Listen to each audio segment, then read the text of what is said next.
नमस्कार दोस्तों, स्वागत है आपके यूट्यूब चैनल स्टडी ऑन में। फ्रेंड्स, आज हम लेकर आए हैं आपके लिए बाल विकास, पर्यावरण अध्ययन एवं हिंदी पेडागोजी के पूरे 90 MCQs। तो फ्रेंड्स, बहुत ही इंपॉर्टेंट वीडियो होने वाला है।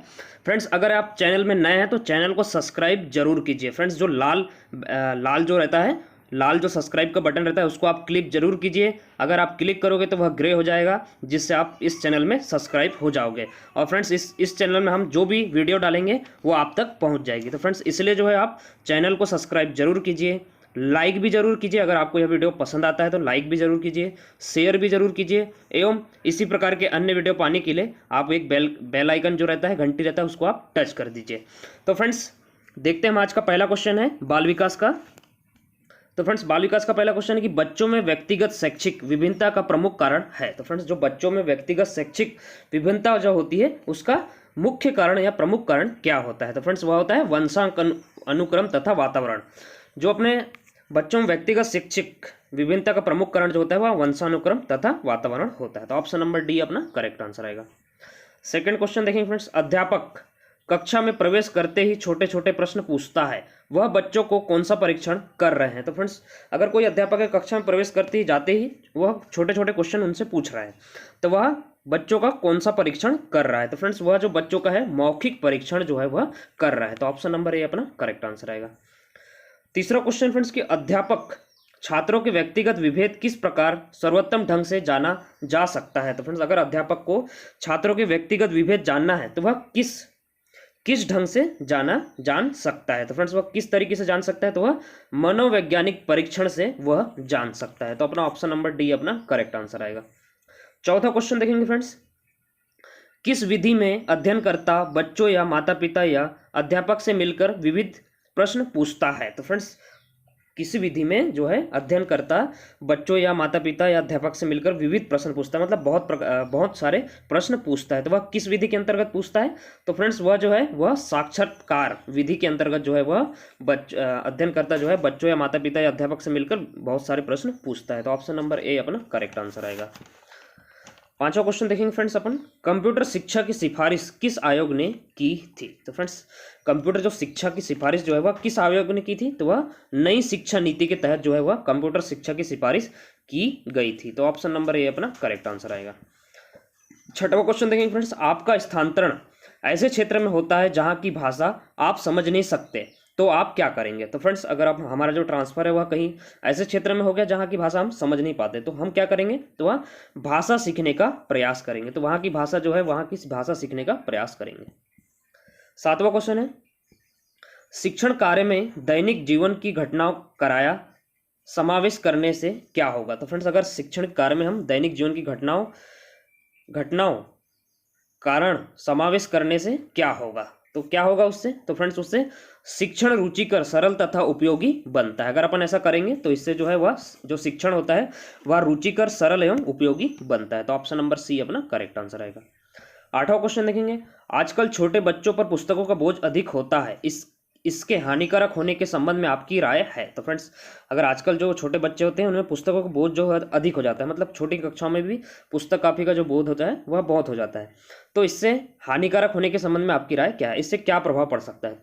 अधिक भार से मानसिक विकास अवरोध होता है। तो जो इतना जो बोझ होता है उससे यह कारण हो सकता है हानिकारक कि अधिक भार से मानसिक विकास जो है वह अवरुद्ध होता है। नौवां क्वेश्चन देखेंगे फ्रेंड्स, छात्रों में श्रम के महत्व के विकास हेतु क्या करना चाहिए? तो फ्रेंड्स, अगर छात्रों में हमको श्रम के महत्व के विकास हेतु क्या कर सकते हैं? छात्रों को अवसर देना चाहिए जिससे हम उनमें जो है श्रम के महत्व का विकास कर सके। तो ऑप्शन नंबर सी अपना करेक्ट आंसर आएगा। 10वां क्वेश्चन देखेंगे फ्रेंड्स, परीक्षा समीप आने पर पाठ्यक्रम पूरा ना होने की दशा में अध्यापक को चाहिए कि? तो फ्रेंड्स, अध्यापक को क्या चाहिए? तो फ्रेंड्स, अध्यापक अगर परीक्षा समीप है और पाठ्यक्रम पूरा ना होने की दशा में, अगर पाठ्यक्रम पूरा नहीं हुआ है तो अध्यापक को क्या चाहिए? तो अतिरिक्त समय देकर पाठ्यक्रम पूरा करेंगे, मतलब एक्स्ट्रा क्लासेस लेकर जो है वह अध्यापक जो है वह अपना पाठ्यक्रम को पूरा करेगा। 11वां क्वेश्चन है कि निम्न में से कौन सी छात्रों को प्रेरित करने वाली विधि है? तो फ्रेंड्स, जो छात्र होते हैं, शिक्षार्थी होते हैं, उनको प्रेरित करने वाली विधि कौन सी होती है? तो वह होता है प्रशंसा। प्रशंसा किस प्रकार से बोल सकते हैं? जैसे क्लास में जो है अगर छात्र की किसी की अपन ने प्रशंसा कर दी तो वह जो है छात्रों को प्रेरित करती है, मतलब उस चीज के लिए उसे प्रेरित करती है, वह रुचि बढ़ता है उसका। तो ऑप्शन नंबर ए अपना करेक्ट आंसर आएगा। 12वां क्वेश्चन है शिक्षा शब्द का समानार्थी है। तो फ्रेंड्स शिक्षा शब्द का समानार्थी निर्देशक का, यह भी है, विद्यालयीकरण यह भी है, प्रशिक्षण का यह भी है। तो अपना करेक्ट आंसर आएगा उपरोक्त सभी जो है वह शिक्षा के समानार्थी शब्द हैं। 13वां क्वेश्चन देखेंगे फ्रेंड्स, स्वतंत्र भारत के प्रथम शिक्षा मंत्री कौन थे। तो फ्रेंड्स यह कभी कभी पूछ लेता है कि स्वतंत्र भारत के प्रथम शिक्षा मंत्री कौन थे। तो फ्रेंड्स कौन थे, तो वह थे मौलाना अबुल कलाम आजाद, जो थे वह प्रथम शिक्षा मंत्री थे। तो ऑप्शन नंबर सी अपना करेक्ट आंसर आएगा। 14 क्वेश्चन है, कक्षा में छात्रों की संख्या कम क्यों होनी चाहिए। तो फ्रेंड्स अगर अपन को जो कक्षा में छात्रों की संख्या कम होती है तो वह किस कारण से होनी चाहिए, कम क्यों होनी चाहिए, तो वह छात्र पर शिक्षक के व्यक्तिगत ध्यान आकर्षण हेतु। मतलब अगर बच्चे कम होंगे तो शिक्षकों का ध्यान हर एक बच्चे पर जाएगा, अगर क्लास बड़ी होगी तो वह सबके ऊपर ध्यान नहीं जा सकता, इसलिए जो है वह कक्षा में छात्रों की संख्या कम होनी चाहिए। तो ऑप्शन नंबर ए अपना करेक्ट आंसर आएगा। 15 क्वेश्चन है, प्रतिभाशाली बालक की क्या विशेषता होती है। तो फ्रेंड्स जो प्रतिभाशाली बालक होते हैं उनकी विशेषता क्या होती है, तो है मानसिक प्रक्रिया की तीव्रता जो है प्रतिभाशाली बालकों की विशेषता होती है। तो ऑप्शन नंबर सी अपना करेक्ट आंसर आएगा। 16वां क्वेश्चन है, भारत के संविधान में किस धारा के अंतर्गत प्राथमिक शिक्षा को निःशुल्क एवं अनिवार्य बनाने का प्रावधान है। तो फ्रेंड्स कौन से धारा के तहत है, तो वह धारा 45 के तहत जो है वह निःशुल्क एवं अनिवार्य बनाने का प्रावधान है प्राथमिक शिक्षा को। तो ऑप्शन नंबर सी अपना करेक्ट आंसर आएगा। 17वां क्वेश्चन है, निम्नलिखित में से कौन सा प्रत्यय पर्यावरण से प्रभावित होता है। तो कौन सा प्रत्यय होता है, तो वह स्वभाव, स्वभाव जो प्रत्यय होता है वह पर्यावरण से प्रभावित होता है। तो ऑप्शन नंबर सी अपना करेक्ट आंसर आएगा। 18वां क्वेश्चन है कि निम्नलिखित में से किस कारण से बालक में कुंठा जन्म लेती है। तो फ्रेंड्स किस कारण से लेती है, तो वह व्यक्तिगत अक्षमता के फलस्वरूप लेती है। तो ऑप्शन नंबर ए अपना करेक्ट आंसर आएगा। नेक्स्ट क्वेश्चन देखेंगे फ्रेंड्स, 19वां क्वेश्चन कि निम्न में से कौन सा एक राष्ट्रीय एकता में बाधक तत्व नहीं है। तो फ्रेंड्स 19वां क्वेश्चन जो पूछ रहा है वो बोल रहा है कि निम्न में से कौन सा जो है एक राष्ट्रीय एकता में बाधक तत्व नहीं है। तो वह कौन सा है, प्रकृतिवाद। प्रकृतिवाद जो है वह राष्ट्रीय एकता में बाधक तत्व नहीं। तो ऑप्शन नंबर बी अपना करेक्ट आंसर आएगा। 20वां क्वेश्चन देखेंगे फ्रेंड्स, किस परीक्षण में विश्वसनीयता अधिक होती है। तो फ्रेंड्स अपन किस परीक्षण में जो है वह विश्वसनीयता अधिक मानते हैं, तो वह है वस्तुनिष्ठ परीक्षण। वस्तुनिष्ठ परीक्षण के अंतर्गत हम अधिक विश्वसनीयता मानते हैं। तो ऑप्शन नंबर सी अपना करेक्ट आंसर आएगा।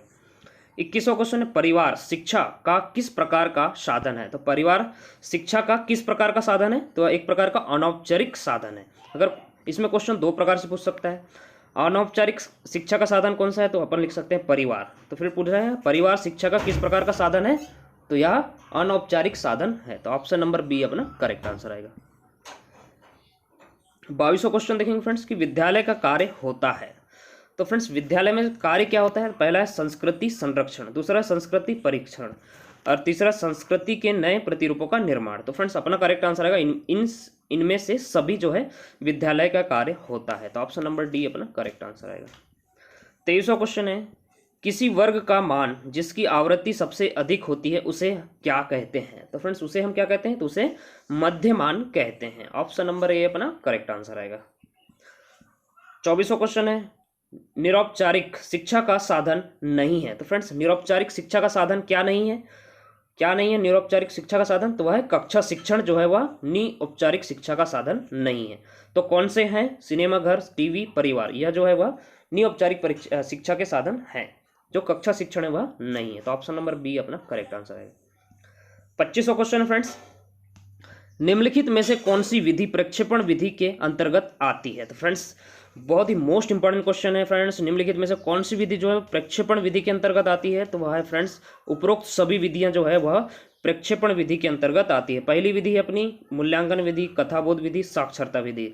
तो फ्रेंड्स अभी तक आपने अगर चैनल को सब्सक्राइब नहीं किया होगा तो प्लीज़ सब्सक्राइब कर लीजिए, लाइक नहीं किया होगा तो प्लीज़ लाइक कर लीजिए। फ्रेंड्स देखते हैं कि निम्नलिखित में से कौन सी विधि जो प्रक्षेपण विधि के अंतर्गत आती है, तो उपरोक्त सभी विधि जो है वह आती है। ऑप्शन नंबर डी अपना करेक्ट आंसर आएगा। 26वां क्वेश्चन है, नारी शिक्षा के क्षेत्र में क्या समस्या है। तो फ्रेंड्स नारी शिक्षा के क्षेत्र में क्या समस्या है, तो फ्रेंड्स नारी शिक्षा के क्षेत्र में जो समस्या है वह उपरोक्त सभी है। पहला है सशिक्षा की समस्या, स्त्री शिक्षक में अपव्यय, शिक्षिकाओं की समस्या। तो ऑप्शन नंबर डी अपना करेक्ट आंसर आएगा। 27वां क्वेश्चन देखेंगे, सर्वप्रथम खुला विश्वविद्यालय की स्थापना कब की गई थी। तो फ्रेंड्स सर्वप्रथम जो है खुला विश्वविद्यालय की स्थापना जो है वह 1970 इंग्लैंड में की गई थी। तो ऑप्शन नंबर सी अपना करेक्ट आंसर आएगा। 28वां क्वेश्चन है, ऑपरेशन ब्लैक बोर्ड में किस स्तर की शिक्षा के साधन उपलब्ध कराने की बात कही गई है? तो फ्रेंड्स किस स्तर की शिक्षा उपलब्ध कराने की बात कही गई है? तो वह प्राथमिक शिक्षा, ऑपरेशन ब्लैक बोर्ड के अंतर्गत जो है वह ऑपरेशन ब्लैक बोर्ड के अंतर्गत प्राथमिक शिक्षा के साधन उपलब्ध कराने की बात कही गई है। तो ऑप्शन नंबर ए अपना करेक्ट आंसर आएगा। 29वां क्वेश्चन है, शैक्षिक अवसरों की समानता के लिए किस आयोग ने संस्तुति की थी? तो फ्रेंड्स किस आयोग ने संस्तुति की गई थी? तो वह थी भारतीय शिक्षा आयोग। 1964 ने जो है वह शैक्षिक अवसरों की समानता के लिए जो है सिफारिश की थी। तो ऑप्शन नंबर बी अपना करेक्ट आंसर आएगा। 30वां क्वेश्चन है, बालक को सामाजिक व्यवहार की शिक्षा दी जा सकती है? तो फ्रेंड्स बालक को हम किस प्रकार से जो है सामाजिक व्यवहार की शिक्षा दी जा सकती है? तो वह है विद्यालय में सामाजिक और सांस्कृतिक गतिविधि द्वारा जो है वह सामाजिक व्यवहार की शिक्षा दी जा सकती है। तो फ्रेंड्स अभी तक आपने अगर चैनल को सब्सक्राइब नहीं किया होगा तो चैनल को सब्सक्राइब जरूर कीजिए, लाइक भी जरूर कीजिए। तो फ्रेंड्स अब हम देखेंगे पर्यावरण अध्ययन के संबंधित टॉप 30 क्वेश्चन। जो नेक्स्ट हमारा टॉपिक है वह है पर्यावरण अध्ययन का। तो फ्रेंड्स पर्यावरण अध्ययन में पहला जो प्रश्न है, कृषि किस प्रकार की क्रिया है? तो फ्रेंड्स मोस्ट इंपोर्टेंट क्वेश्चन है कि जो कृषि होती है वह किस प्रकार की क्रिया है? तो वह प्राथमिक प्रकार की क्रिया होती है। कृषि कार्य जो होता है वह प्राथमिक प्रकार की क्रिया होती है। तो ऑप्शन नंबर ए अपना करेक्ट आंसर आएगा। दूसरा क्वेश्चन फ्रेंड्स, कि मिट्टी को जोतना क्यों आवश्यक है? तो फ्रेंड्स जिस प्रकार से हम हल चलाते हैं या ट्रैक्टर से जो जुताई करते हैं तो वह मिट्टी को जोतना क्यों आवश्यक होता है? तो फ्रेंड्स इससे जो है मिट्टी के अंदर के पोषक तत्व उभर आ जाते हैं, मतलब जो अंदर के पोषक तत्व रहते हैं वह उभर के आते हैं, इसलिए जो है मिट्टी को जोतना आवश्यक है। तो option number B correct answer आएगा। तीसरा क्वेश्चन देखेंगे फ्रेंड्स, बीजों के बीच की उचित दूरी से बीजों को क्या होता है? तो फ्रेंड्स जो बीजों के बीच जो उचित दूरी होती है उससे बीजों को जो है वह पर्याप्त सूर्य का प्रकाश मिलता है, पर्याप्त मात्रा में पोषक तत्व प्राप्त होते हैं, उचित मात्रा में पानी मिलता है। तो फ्रेंड्स अपना करेक्ट आंसर आएगा ऑप्शन नंबर डी अपना करेक्ट आंसर आएगा। चौथा क्वेश्चन देखेंगे, हरी खाद कैसे तैयार की जाती है? तो फ्रेंड्स हरी खाद जो है वह किस प्रकार से तैयार की जाती है? तो वह मूंग उड़द जैसी फसलों को उगाकर जो है वह हरी खाद तैयार की जाती है। तो अपना करेक्ट आंसर आएगा ऑप्शन नंबर सी अपना करेक्ट आंसर आएगा। पांचवा क्वेश्चन है फ्रेंड्स कि निम्न में से किसके द्वारा नाइट्रोजन का स्थिरीकरण होता है? तो फ्रेंड्स बहुत ही मोस्ट इंपॉर्टेंट क्वेश्चन है, चैनल को लाइक जरूर कीजिए, वीडियो को लाइक जरूर कीजिए। निम्न में से किसके द्वारा नाइट्रोजन का स्थिरीकरण होता है? तो फ्रेंड्स किस तरीके से होता है? तो वह शैवालों के द्वारा जो है नाइट्रोजन का स्थिरीकरण होता है। तो ऑप्शन नंबर बी अपना बिल्कुल करेक्ट आंसर आएगा। छठवां क्वेश्चन देखेंगे फ्रेंड्स कि निम्न में से सिंचाई का सबसे अच्छा तरीका है? तो फ्रेंड्स अपने पास 4 ऑप्शन दिए गए हैं कि निम्न में से सबसे अच्छा जो सिंचाई का तरीका कौन सा होता है? तो वह है ड्रिप तंत्र। ड्रिप के तहत जो है वह सबसे सिंचाई का अच्छा तरीका होता है। क्यों? क्योंकि इसमें जो है पानी का वेस्टेज नहीं जाता और पौधों को पानी सही मात्रा में मिलती है। 7वां क्वेश्चन देखेंगे 2,4-D क्या है? तो फ्रेंड्स 2,4-D क्या होता है? तो फ्रेंड्स यह एक प्रकार का खरपतवार नाशक जो है दवाई होती है, मतलब कीटनाशक खरपतवार नाशक दवाई होती है। 2,4-D जो है क्या है? तो यह एक प्रकार का खरपतवार नाशक है। Option number B correct answer आएगा। 8वां क्वेश्चन देखेंगे, लद्दाख की चंगपा जनजाति किस प्रकार की कृषि करती है? तो फ्रेंड्स जो लद्दाख की जो चंगापा जनजाति वह किस प्रकार की कृषि करती है? तो वह जलवासी पशुचरण इस प्रकार की जो है वह कृषि करती है। तो ऑप्शन नंबर डी अपना 8वां का करेक्ट आंसर आएगा। 9वां क्वेश्चन देखेंगे फ्रेंड्स कि पश्चिम बंगाल का सिलीगुड़ा शहर स्थित प्रसिद्ध है? तो फ्रेंड्स पश्चिम बंगाल का जो सिलीगुड़ी शहर जो प्रसिद्ध है वह किस लिए प्रसिद्ध है? तो वह अनानास के लिए जो है वह प्रसिद्ध है। तो ऑप्शन नंबर ए अपना करेक्ट आंसर आएगा। 10वां क्वेश्चन देखेंगे फ्रेंड्स, टसर, मूंगा, एरी और कोसा है। तो फ्रेंड्स यह किस प्रकार के हैं? तो यह रेशम की किस्में हैं। रेशम की किस्में कौन सी होती है? टसर, मूंगा, एरी और कोसा, जो ये 3 प्रकार के जो है वह रेशम की किस्में के अंतर्गत आते हैं। तो ऑप्शन नंबर बी अपना करेक्ट आंसर आएगा। 11वां क्वेश्चन देखेंगे फ्रेंड्स, रेशम होता है एक प्रकार का क्या? तो फ्रेंड्स रेशम एक प्रकार का क्या है? तो फ्रेंड्स रेशम जो है एक प्रकार का प्रोटीन होता है। तो ऑप्शन नंबर सी अपना करेक्ट आंसर आएगा। 12वां क्वेश्चन है, भारत में मधुमक्खियों को पालने का सही समय है? तो फ्रेंड्स भारत में जो मधुमक्खियां पालते हैं उसका सही समय कौन सा होता है? तो अक्टूबर से दिसंबर का जो महीना होता है वह मधुमक्खी पालने का सही समय होता है। तो ऑप्शन नंबर सी अपना करेक्ट आंसर आएगा। अब 13वां क्वेश्चन देखेंगे फ्रेंड्स कि निम्न कथनों में से कौन सा कथन असत्य है? तो फ्रेंड्स अपने पास 4 ऑप्शन दिए हैं जिसमें से पूछ रहा है कि निम्न में से कौन सा कथन असत्य है? तो उपरोक्त में से कोई नहीं, मतलब असत्य कथन उपरोक्त में से कोई भी नहीं है। तो ऑप्शन नंबर डी अपना करेक्ट आंसर। सभी जो कथन है वह बिल्कुल सत्य हैं।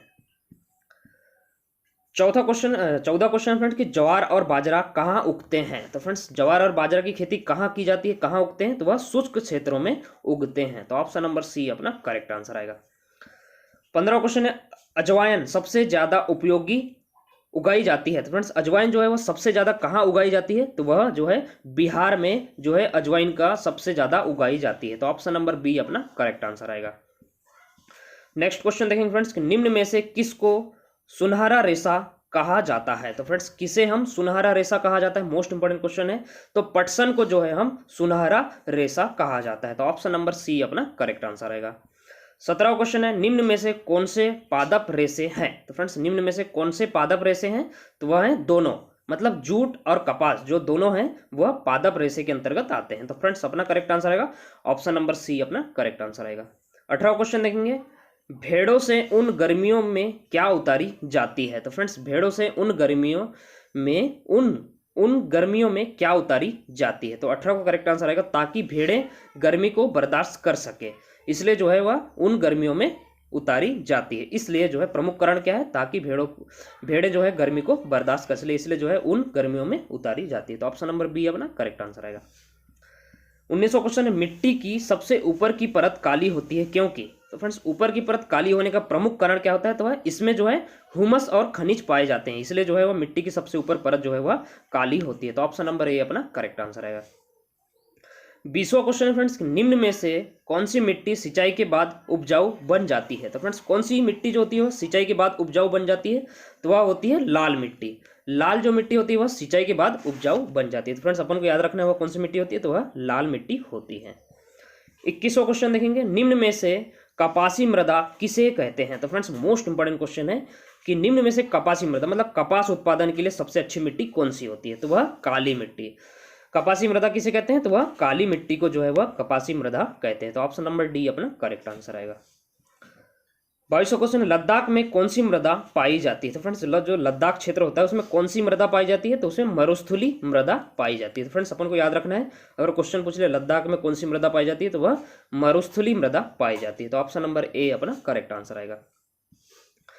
23वां क्वेश्चन है स्ट्रॉबेरी जो बहुत रसीली होती है उगाई जाती है। तो फ्रेंड्स यह कहाँ उगाई जाती है, मोस्ट इंपोर्टेंट क्वेश्चन है। तो फ्रेंड्स यह महाबालेश्वर महाराष्ट्र में उगाई जाती है। स्ट्रॉबेरी जो है वह महाराष्ट्र में उगाई जाती है। तो ऑप्शन नंबर सी अपना करेक्ट आंसर आएगा। 24वां क्वेश्चन देखेंगे फ्रेंड्स निम्नलिखित में से किसको कृत्रिम ऊन कहते हैं। तो फ्रेंड्स किसे हम कृत्रिम ऊन कहते हैं, तो वह एक्रिलिक को जो है वह हम कृत्रिम ऊन कहते हैं। तो ऑप्शन नंबर 24वां का करेक्ट आंसर आएगा ऑप्शन नंबर डी करेक्ट आएगा। 25वां क्वेश्चन है पश्मीना और अंगोरा है। तो फ्रेंड्स पश्मीना और अंगोरा क्या है, तो फ्रेंड्स एक प्रकार की है ऊन की किस्में हैं। ऊन की किस्में जो है वो पश्मीना और अंगोरा जो है वह ऊन की किस्में है। तो ऑप्शन नंबर ए अपना करेक्ट आंसर आएगा। 26वां क्वेश्चन है गन्ना सबसे ज्यादा कहाँ उगाया जाता है। तो फ्रेंड्स गन्ना जो है वह सबसे ज्यादा कहाँ उगाया जाता है, तो वह उत्तर प्रदेश में जो है वह गन्ना सबसे ज्यादा उगाया जाता है। ऑप्शन नंबर सी अपना करेक्ट आंसर आएगा। 27वां क्वेश्चन है महाराष्ट्र प्रसिद्ध है। तो फ्रेंड्स महाराष्ट्र जो है वह किस लिए प्रसिद्ध है, तो वह ज्वार की खेती के लिए जो है वह महाराष्ट्र प्रसिद्ध है। तो ऑप्शन नंबर डी अपना करेक्ट आंसर आएगा।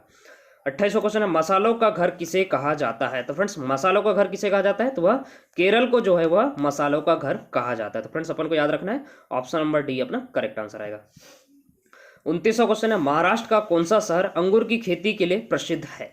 तो फ्रेंड्स वह नासिक जो शहर है वह महाराष्ट्र में अंगूर की खेती के लिए प्रसिद्ध है। 30वां क्वेश्चन देखेंगे संतरा प्रसिद्ध है। तो फ्रेंड्स संतरा किस लिए संतरा प्रसिद्ध है, तो वह कौन सा शहर में संतरा सबसे ज्यादा उगाया जाता है, तो वह नागपुर का जो संतरा है वह सबसे ज्यादा प्रसिद्ध है। तो ऑप्शन नंबर ए अपना करेक्ट आंसर आएगा। तो फ्रेंड्स अगर चैनल को लाइक नहीं किया होगा तो लाइक कर दीजिए, शेयर कर दीजिए और सब्सक्राइब जरूर कर दीजिए। तो फ्रेंड्स ये थे हमारे पर्यावरण के टॉप 30 क्वेश्चन। तो फ्रेंड्स अब हम देखेंगे हिंदी पेडागोजी। फ्रेंड्स हमारा जो तीसरा टॉपिक है हिंदी पेडागोजी। तो फ्रेंड्स हिंदी पेडागोजी से रिलेटेड हमने फिर भी इसमें भी हमने 30 टॉप 30 क्वेश्चन लेकर आए हैं। तो फ्रेंड्स यह भी जो टॉपिक है बहुत इंपॉर्टेंट है, इसमें हमने बहुत ही अच्छे प्रश्न समाहित किए हैं। तो फ्रेंड्स यह भी टॉपिक हम लास्ट तक जरूर देखो। अगर आपने चैनल को अभी तक सब्सक्राइब नहीं किया होगा तो चैनल को सब्सक्राइब जरूर कीजिए, लाइक भी जरूर कीजिए। तो फ्रेंड्स देखते हैं हम हिंदी पेडागोजी का पहला क्वेश्चन। फ्रेंड्स पहला क्वेश्चन है भाषा का मुख्य कौशल है। तो फ्रेंड्स भाषा का मुख्य कौशल क्या होता है, तो वह उपरोक्त सभी जो होते हैं वह भाषा के मुख्य कौशल है। पहला लिखना, सुनना, पढ़ना, बोलना, ये सभी जो है वह भाषा के मुख्य कौशल हैं। तो ऑप्शन नंबर डी अपना करेक्ट आंसर आएगा। नेक्स्ट क्वेश्चन देखेंगे फ्रेंड्स, दूसरा क्वेश्चन अपन देखेंगे हिंदी पेडागोजी का है कि भाषा के मुख्य तत्व होते हैं। तो फ्रेंड्स भाषा के मुख्य तत्व क्या क्या होते हैं, पहला तो है ध्वनि, संकेत, चिन्ह। फ्रेंड्स अपना करेक्ट आंसर आएगा सभी, उपरोक्त सभी जो है भाषा के मुख्य तत्व होते हैं। तो ऑप्शन नंबर डी अपना करेक्ट आंसर आएगा। तीसरा क्वेश्चन देखेंगे फ्रेंड्स, हिंदी पेडागोजी का तीसरा मोस्ट इंपॉर्टेंट क्वेश्चन है, बालक को भाषा शिक्षण की शिक्षा देने का माध्यम होना चाहिए। तो फ्रेंड्स अगर किसी बालक को अपन भाषा शिक्षण देना है, मतलब अपन को भाषा शिक्षण की शिक्षा देना है, तो वह किस माध्यम से अपन दे सकते हैं, तो उसे हम मातृभाषा, उसकी जो मातृभाषा है उसके माध्यम से उसे जो भाषा शिक्षण की शिक्षा देना चाहिए। तो ऑप्शन नंबर बी अपना करेक्ट आंसर आएगा। चौथा क्वेश्चन देखेंगे फ्रेंड्स, मातृभाषा का अर्थ है। तो फ्रेंड्स मातृभाषा का अर्थ क्या होता है, तो पहला है परिवार की भाषा, माँ की भाषा, पिता की भाषा, मतलब उपरोक्त सभी जो होती है वह मातृभाषा का अर्थ क्या होता है, तो उपरोक्त सभी जो है वह मातृभाषा के अर्थ हैं। तो ऑप्शन नंबर डी अपना करेक्ट आंसर आएगा। पांचवा क्वेश्चन देखेंगे फ्रेंड्स, मातृभाषा का मुख्य उद्देश्य होता है। तो फ्रेंड्स मातृभाषा जो होती है उसका प्रमुख उद्देश्य या मुख्य उद्देश्य क्या होता है, तो फ्रेंड्स उपरोक्त सभी होता है। पहला है मानसिक विकास में सहायक होता है, शारीरिक विकास में होता है, बौद्धिक विकास में होता है। मतलब मातृभाषा जो है वह मुख्य उद्देश्य क्या होता है, तो उपरोक्त सभी जो होते हैं वह मातृभाषा के मुख्य उद्देश्य होते हैं। तो ऑप्शन नंबर डी अपना करेक्ट आंसर आएगा। छठवां क्वेश्चन देखेंगे फ्रेंड्स, मातृभाषा की प्रमुख शिक्षण विधि है। तो फ्रेंड्स मातृभाषा की प्रमुख शिक्षण विधि कौन सी है, तो फ्रेंड्स मातृभाषा की प्रमुख शिक्षण विधि जो है वह अनुकरण विधि को जो है वह मातृभाषा की प्रमुख शिक्षण विधि के अंतर्गत माना जाता है। तो ऑप्शन नंबर सी अपना करेक्ट आंसर आएगा। सातवां क्वेश्चन फ्रेंड्स, भाषा अधिगम के कारण होते हैं। तो फ्रेंड्स भाषा अधिगम के कारण कौन से होते हैं, पहला कारण तो है भाषा विज्ञान, व्याकरण, भाषा कौशल। तो फ्रेंड्स अपना करेक्ट आंसर आएगा उपरोक्त सभी जो है भाषा अधिगम के कारण होते हैं। तो ऑप्शन नंबर डी अपना करेक्ट आंसर आएगा। नेक्स्ट क्वेश्चन देखेंगे फ्रेंड्स, आठवां क्वेश्चन है हमारी स्क्रीन पर, हिंदी पेडागोजी का, शिक्षण अधिगम प्रबंधन प्रत्यय के प्रवर्तक हैं। तो फ्रेंड्स शिक्षण अधिगम के जो प्रबंधन के प्रत्यय के प्रवर्तक कौन थे, तो फ्रेंड्स मोस्ट इंपोर्टेंट क्वेश्चन है, कौन मनोवैज्ञानिक थे, तो वह थे आर.के. डेविस जो थे इसके प्रवर्तक थे। तो फ्रेंड्स अपन को याद रखना है ऑप्शन नंबर डी अपना करेक्ट आंसर आएगा। फ्रेंड्स अगर चैनल को आप लाइक नहीं किए होगे तो प्लीज लाइक कर दीजिए और कमेंट भी कर दीजिए कि आपको यह जो वीडियो है वह आपको कैसा लगा और कितना उपयोगी आपके लिए साबित हुआ। नेक्स्ट क्वेश्चन देखेंगे फ्रेंड्स, शिक्षा के उद्देश्यों का वर्गीकरण किया है। तो फ्रेंड्स शिक्षा के उद्देश्यों का वर्गीकरण किसने किया है, तो फ्रेंड्स बी.एस. ब्लूम ने जो है वह शिक्षक के उद्देश्यों का वर्गीकरण किया है। तो ऑप्शन नंबर सी अपना बिल्कुल करेक्ट आंसर आएगा। 10वां क्वेश्चन देखेंगे फ्रेंड्स, शिक्षा के उद्देश्यों का वर्गीकरण है। तो फ्रेंड्स शिक्षा के उद्देश्यों का वर्गीकरण, पहला वर्गीकरण है ज्ञानात्मक, भावात्मक, क्रियात्मक। तो फ्रेंड्स अपना करेक्ट आंसर आएगा option number D correct answer आएगा। ऑप्शन नंबर डी बिल्कुल करेक्ट आंसर आएगा। 11वां क्वेश्चन देखेंगे फ्रेंड्स, सूक्ष्म से स्थूल की ओर शिक्षण सूत्र की पालना किस विधि में स्पष्ट दिखाई देता है। तो फ्रेंड्स जो सूक्ष्म से स्थूल की ओर जो शिक्षण सूत्र की पालना किस विधि में स्पष्ट दिखाई देता है, तो वह है निगमन विधि में जो है वह स्पष्ट रूप से दिखाई देता है या स्पष्ट रूप से समझ में आता है। तो ऑप्शन नंबर बी अपना करेक्ट आंसर आएगा। 12वां क्वेश्चन फ्रेंड्स, प्रयोगशाला में कार्य करते समय विद्यार्थी किस विधि का अनुसरण करता है। तो फ्रेंड्स विद्यार्थी जो है वह आगमन विधि का अनुसरण करता है। तो ऑप्शन नंबर ए अपना करेक्ट आंसर आएगा। 13वां क्वेश्चन देखते हैं फ्रेंड्स, प्राथमिक कक्षाओं के विद्यार्थियों के लिए कौन सी विधि आपकी दृष्टि में उत्तम होगी। अगर फ्रेंड्स प्राथमिक कक्षा के जो शिक्षार्थी हैं उसके लिए कौन सी विधि जो है वह उत्तम होगी, तो फ्रेंड्स वह है आगमन विधि। आगमन विधि जो है वह प्राथमिक कक्षाओं के विद्यार्थियों के लिए सर्वोत्तम विधि होती है। तो ऑप्शन नंबर सी अपना करेक्ट आंसर आएगा।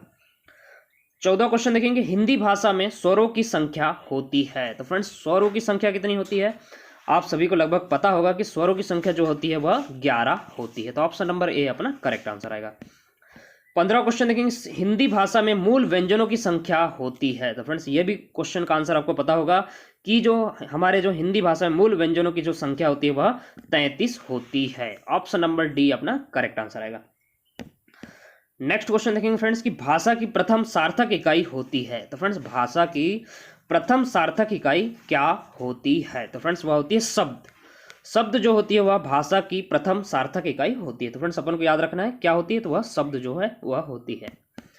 17वां क्वेश्चन है गद्य साहित्य का मुख्य प्रकार या स्वरूप है। तो फ्रेंड्स जो गद्य साहित्य होता है उसका मुख्य प्रकार या स्वरूप क्या होता है? तो फ्रेंड्स वह संज्ञानात्मक गद्य जो होता है गद्य साहित्य का प्रमुख प्रकार या स्वरूप होता है।